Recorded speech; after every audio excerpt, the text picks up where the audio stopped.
Bien, vamos a continuar con la cuarta parte de la clase, ¿sí? Es importante considerar en este caso una temática específica, vamos a hacer un apartado específico para una modalidad de violencias por motivos de género que tiene que ver con la violencia específica hacia la comunidad travesti, transgénero y transexual, ¿sí? Vamos a pensar en esta modalidad específica, en realidad, porque hay una historización y hay cierto colectivo que tiene particularidades en el modo de padecer la violencia, específicamente por su identidad de género, que conlleva a ciertas cuestiones que es necesario aclarar para poder pensar en un acompañamiento ético, amoroso, y efectivo, ¿no? A la hora de pensar en procesos de salida de las situaciones de violencia por motivos de género. Y acá algunas aclaraciones previas.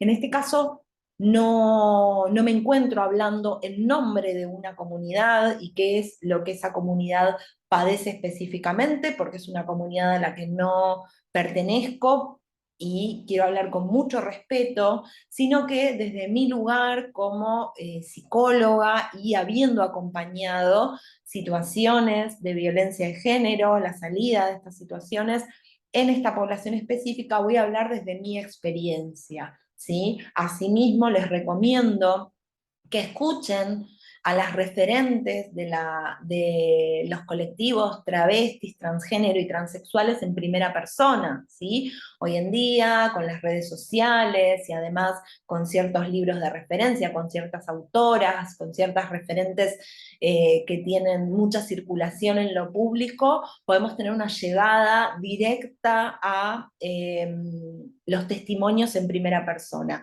Insisto y les recomiendo que las escuchen, que las conozcan, para poder recibir esa información de quienes pertenecen al colectivo. Asimismo, desde mi experiencia hoy les voy a contar cuáles son los aportes y cómo pienso el modo de acompañamiento y qué cuestiones considero importantes a tener en cuenta para poder acompañar de manera lo más amorosa y adecuada posible.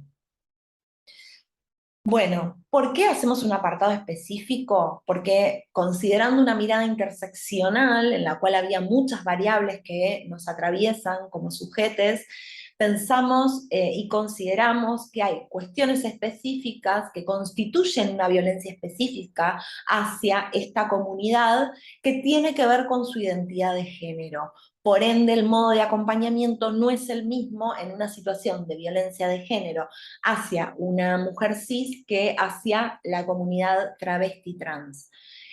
Básicamente porque las condiciones de posibilidad van a ser diversas y porque también en el mundo público se dan lógicas específicas de violentamiento hacia la comunidad que nos dificultan y para las cuales necesitamos otras herramientas al momento de pensar un abordaje. Entonces debemos considerar las variables específicas, ¿sí? Conocer también sus condiciones de posibilidad. Bien, ampliamente, ¿cuál es la realidad de esta comunidad? Bueno, hay una expectativa de vida que es en promedio de 35 años. ¿Sí?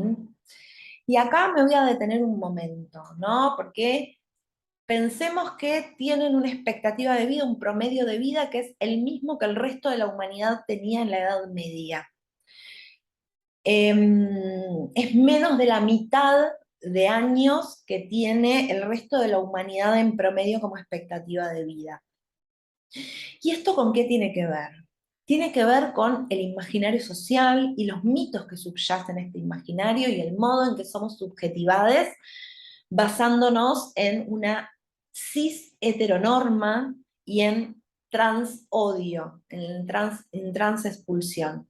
Entonces, esto genera que esta comunidad, en su mayoría, sea expulsada de sus hogares a los 11 años de edad en promedio, y pensemos acá que esta es la primera, pero no la única institución que expulsa generalmente. En realidad de ahí en más, todo el resto de las instituciones de manera concatenada van a empezar a violentar y expulsar a quienes pertenecen a esta comunidad por el simple hecho de pertenecer a esta comunidad, ¿no? Entonces pensemos que todas aquellas instituciones que alojan, que cuidan, que apuntalan el crecimiento y el desarrollo de una persona cis, no están o están para violentar y para reproducir la expulsión en la comunidad travesti trans, ¿no? Esto implica falta de acceso a la educación, falta de acceso a la salud, que además se acompaña por violentamiento, por ejemplo, en la vía pública de manera permanente, violentamiento en cualquier lugar al que intenten acceder, y seguramente ustedes estarán pensando en este momento, bueno, en Argentina tenemos leyes que realmente son de vanguardia, que son, que acompañan a la comunidad. Bueno, el tema es, dadas las condiciones de posibilidad, dada que es una comunidad que ha sido diezmada durante muchos años, también la pregunta sería, ¿quiénes de esta comunidad pueden apropiarse actualmente de estas leyes y cuánto reparan estas leyes a el arrasamiento subjetivo, físico y social que ha tenido la comunidad travesti trans durante muchos y muchos años, ¿no? Pensemos que recién las próximas generaciones van a poder gozar libremente del acceso al mundo público sin violencia, que van a poder gozar del ingreso a las instituciones, que van a poder gozar de las políticas públicas por las que han luchado las personas que representan este colectivo. Entonces, pensemos cómo consideramos abordar y cómo se sostienen, ¿no? esta realidad. Pensemos en que la comunidad travesti trans en el mundo público vive en el closet, ¿sí? En el mundo público y también en el mundo privado viven en el closet, ¿no? Me voy a detener un poco acá en el concepto de closet, ¿no? Pensemos primero que el closet es una construcción artificial, ¿sí? Es un dispositivo de sujeción, pero pensemos en la metáfora del closet. En el closet se guardan, en una casa, por ejemplo, aquellas cosas que no queremos que se vean, ¿no? Entonces en el closet las cosas son metidas. Pensemos en que la comunidad travesti trans es metida en el closet de manera forzada, invisibilizada, para no pensar en una lógica de toda una comunidad sufriendo una violencia y una expulsión específica, ¿sí? El closet, acá hay desarrollos que podemos encontrar, por ejemplo, en el libro La diferencia desquiciada, los desarrollos que realiza William Sequeira Pérez. El closet es un dispositivo de poder y de sujeción, ¿sí? Que tiene dos variables. Por un lado, permite que ciertos colectivos se mantengan en guetos y se preserven de estas violencias, pero por el otro lado aísla. Y este aislamiento genera costos subjetivos, arrasamientos subjetivos, costos en la salud. ¿Y cómo se sostienen? Bueno, se sostienen por el transodio, estos enclosetamientos, ¿no? Transodio desemboca en, bueno, estos violentamientos y expulsiones por parte de las instituciones, en falta de posibilidad del acceso a una vivienda digna. Pensemos que es muy habitual que una persona trans para alquilar una vivienda tenga que pagar mucho, exponencialmente más dinero que lo que paga una persona cis. Dificultades para el acceso al empleo, y podemos pensar acá en la ley de cupo laboral travesti trans, pero pensemos también con este arrasamiento histórico, esta violencia, cuántas personas de la comunidad travesti trans pueden acceder y sostener un empleo formal, ¿no? Esto también, digamos, es mucha la dificultad que hay para el sostenimiento de los empleos, ¿no? Porque, bueno, pensemos que hay muchas generaciones que han sufrido muchas violencias específicas, muchos arrasamientos, que no han accedido a las instituciones que están ahí apuntalando el desarrollo de una persona cis. Bueno, las personas trans no han accedido a eso, con lo cual llegan a la adultez en una condición de arrasamiento físico y subjetivo que es muy profunda y es muy difícil de reconstruir. Pensemos en la prostitución casi como el único medio de subsistencia, ¿no? Son sobre todo las feminidades trans desocupadas en situación de prostitución, ¿no? Y para la situación de prostitución, que es uno de los pocos momentos en los que acceden masivamente a la vía pública, en función de ser cuerpos mercantilizados para la satisfacción y el placer de, en su mayoría, varones cis que consumen estos cuerpos, ¿no? Como objetos de consumo. Bueno, para eso también pagan un costo que es, además de la violencia que genera la persecución policial, por ejemplo, la violencia en la vía pública, la persecución social, además, otro costo que tiene que ver con sus cuerpos en riesgo permanente y las intervenciones físicas que muchas veces llevan adelante en condiciones de muchísima precariedad, el consumo de hormonas también en situación de muchísima precariedad y clandestinidad, para poder ser cuerpos que se pueden mercantilizar y ser deseables para quienes consumen prostitución, ¿no? Hay muchas veces situaciones de trata, situaciones de negociación con la policía, de persecución. Respecto a los tratamientos físicos y la ingesta de hormonas, que muchas veces no se da con cuidados médicos y demás, la ley de identidad de género contempla que el Estado debe proveer estas hormonas, pero muchas veces el acceso por una cuestión social es de muchísima dificultad, aún con la ley en plena vigencia, ¿sí? Les recomiendo para esto, por ejemplo, que lean el libro Que el mundo tiemble cuando yo no tiemble más, que es la historia de Efi Mia Beth, ¿sí? Es un libro que van a encontrar publicado de manera gratuita en la web de la Universidad de La Plata. También para que conozcan la historia de Efi y qué le pasó a ella haciendo su transición.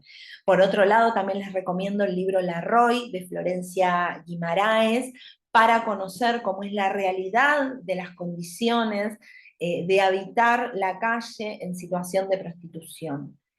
Bien, y como les decía, eh, para no hablar en nombre de una comunidad a la que no pertenezco, de un colectivo al que no pertenezco, sino poder poner en primera persona, poner la palabra de quienes pertenecen a este colectivo, les traje un pequeño apartado, un pequeño video de Alessandra Luna, que es una militante travesti conurbana, a la cual admiro mucho. Les recomiendo que la sigan en las redes, que lean las cosas que escribe, que vean sus videos, porque, bueno, en primera persona ella relata y además hace un análisis muy interesante respecto a la realidad de la comunidad travesti trans. Así que brevemente, unos minutos, les dejo con Alessandra Luna para poder... Hola, ¿cómo están? Espero que bien. Bueno, estamos en vísperas del 28J, que es la marcha nacional en contra de los travesticidios o basta de travesticidios. Muchas veces nos preguntan las estadísticas sobre las muertes de nuestro colectivo, o sea, sobre nuestras compañeras trans y travestis asesinadas. Y muchas veces nuestro colectivo, al no tener sistematizada esta información, no podemos responder, salvo en las redes sociales que entre nosotros estamos interconectadas y a partir de allí sabemos de la...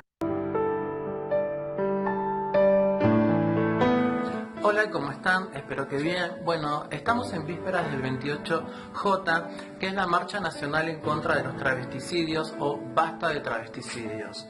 Muchas veces nos preguntan las estadísticas sobre las muertes de nuestro colectivo, o sea, sobre nuestras compañeras trans y travestis asesinadas. Y muchas veces nuestro colectivo, al no tener sistematizada esta información, no podemos responder, salvo en las redes sociales que entre nosotras estamos interconectadas y a partir de allí sabemos de las muertes de nuestras compañeras, no son exteriorizadas, por lo tanto se desconocen el número exacto, porque muchas veces no son registrados, no están registrados con sus nombres autopercibidos, entonces bueno, nos cuesta muchísimo tener ese número. Quería contarles el concepto de travesticidio social. Entendemos por travesticidio social a la eliminación sistematizada que se realiza hacia nuestro colectivo de travestis a través y como consecuencia de violencias sociales como la simbólica, psicológica, económica, física y asesinatos de odio. El Estado es directamente responsable por la introducción y promoción en el tiempo de elementos trans travesti odiantes, que terminan imprimiéndose en la cultura y que luego son muy difíciles de erradicar.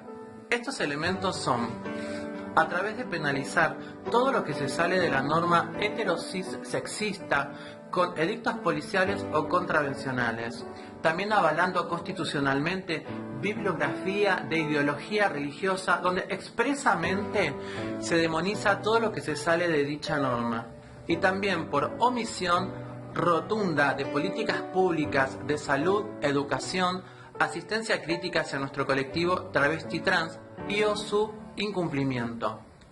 Por eso mismo, todo este conjunto de cosas lleva a una eliminación sistematizada en nuestro colectivo.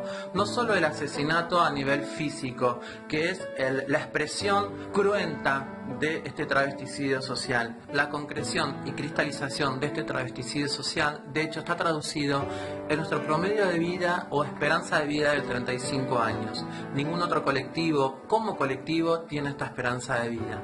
Ningún otro colectivo es tan vulnerado y postergado justamente como nuestro colectivo travesti. Bueno, les agradezco por estar allí y por siempre poder compartir con ustedes nuestras problemáticas y temáticas del colectivo trans. Les mando un besito y nos estamos viendo en el próximo video.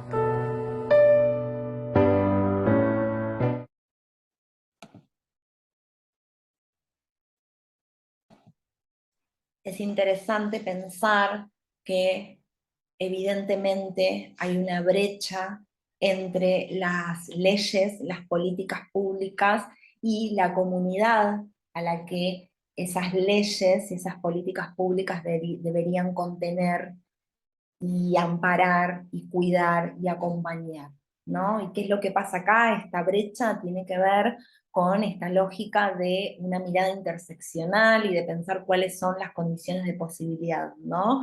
Cuando hay un arrasamiento físico, histórico y subjetivo de tantas generaciones de cierto colectivo, es muy difícil en una sola generación llegar a apropiarnos de aquellas leyes que pueden hacer una mejora sustancial en nuestra calidad de vida, con lo cual tenemos que esperar varias generaciones para que el colectivo de la comunidad travesti, transgénero y transexual pueda poder mejorar su calidad de vida gracias a las políticas públicas, ¿no? Y el efectivo cumplimiento, porque las políticas públicas no solo tienen que apropiarse por el colectivo al cual beneficia, sino a toda la comunidad en general, ¿sí? Tiene que toda la comunidad en general apropiarse de esta realidad para poder visibilizar y para poder evitar seguir reproduciendo violencias que siguen restando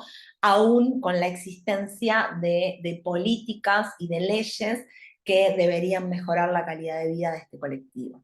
Entonces, para un acompañamiento ético, para un acompañamiento amoroso y para un acompañamiento efectivo, debemos escuchar las necesidades específicas. Y cuando hablamos de escuchar las comunidades, de las necesidades específicas, estamos planteando una escucha de ir a buscar a quienes son las referentes y los referentes y les referentes de estas comunidades, poder entender cuáles son sus problemáticas, qué les pasa, qué sienten, de qué manera sienten esta violencia, para pensar desde esta escucha cómo podemos pensar estrategias de acompañamiento, ¿no? Por ende, también es importante, aún no perteneciendo a este colectivo, poder visibilizar la problemática y la necesidad de una solución urgente y específica, y considerar las variables que violentan a quienes pertenecen a este colectivo. ¿Sí? Las variables sociales de las cuales todos, no solo el Estado, sino todos quienes componemos el Estado, somos responsables. Considerar, por ende, sus realidades y sus condiciones de posibilidad para pensar en esto, ¿no? En este acompañamiento que permita dar cauce a la finalización y erradicación de todo tipo de violencia hacia este colectivo. ¿Sí? Porque un acompañamiento ético que considere la noción del semejante tiene que considerar las particularidades y la historia de aquellos a quienes se está acompañando. Bien, nos vemos en el siguiente video.